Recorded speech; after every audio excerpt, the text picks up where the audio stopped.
Bonjour, voici encore une maxime de Glodus Bouchon avec quelques commentaires actualisés. Maxime numéro 17. Regardez devant. Glodus Bouchon est plutôt du genre à regarder devant. C'est en avançant que je découvre mon chemin, correspond assez bien à son mode de fonctionnement. Alors c'est vrai, les gones, ça c'est bizarre. Hein. Étrange. C'est quand toute ta vie tu ne regardes que devant que tu en laisses le plus derrière. Allez comprendre. Et vous, qu'en pensez-vous? Et vous, qu'en pensez-vous?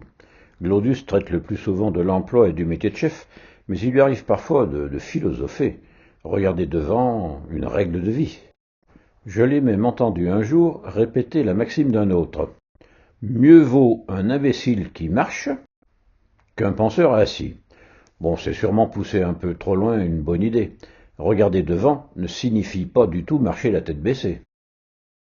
Bien au contraire, regarder devant présente un avantage certain, celui d'anticiper. Et les personnes qui préparent l'avenir ont moins de problèmes que ceux qui, tournés vers le passé, sont surpris par l'orage qu'ils n'ont pas vu venir. Si j'anticipe, j'ai le temps de m'équiper. D'autres que Glodus préconisent à peu près la même chose. Par exemple, ne regarde pas derrière toi en te demandant pourquoi, regarde en avant et dis-toi pourquoi pas. Ou encore, ne regarde pas en arrière, ce n'est pas là que tu vas. Dans le même style, ne regarde pas en arrière les yeux pleins de regrets, regarde plutôt en avant les yeux pleins d'espoir. Ou enfin, quand on ne peut revenir en arrière, on ne doit que se préoccuper de la meilleure manière d'aller de l'avant.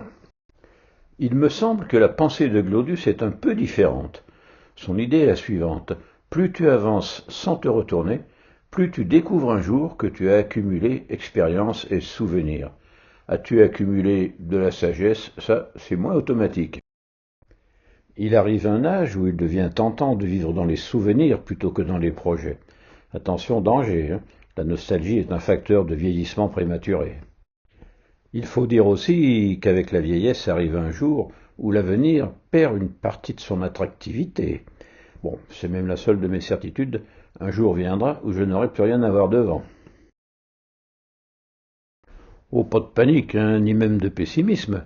La solution pour continuer à regarder toujours devant, je m'investis dans les projets des générations qui suivent. En finale, on peut se poser une question.